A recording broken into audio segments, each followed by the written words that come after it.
என்னங்க சினிமாக்கு போலாமா? போலாமே. அதாவது உங்க அப்பாவுக்கு சமையல்லாம் பண்ணி வச்சுட்டு நம்ம சினிமா கிளம்புறோமா?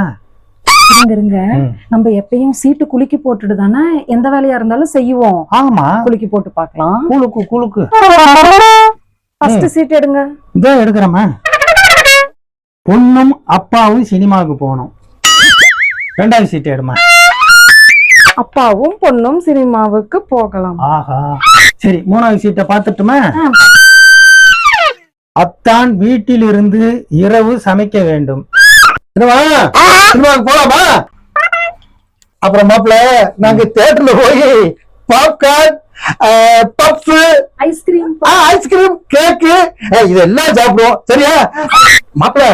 நாங்க சினிமா போயிட்டு வர்றதுக்குள்ள நீங்க வாய்க்கு ருசியா இருக்கிறப்ப நல்லா சமைச்சிருங்க. அப்புறம் மாப்பிள்ள முக்கியமா அந்த பால் பாயாசத்தை மட்டும் மறந்துடாதீங்க. அசத்திருங்க. கொஞ்சம் தூக்கலாம், முந்திரி பருப்பு போடுங்க. படம் போட்டுருவோம். போடி போ. பால் பாயாசமா கேக்குது? அதுல பாயசனை போடுறான். நாளைக்கு உனக்கு சங்கடி.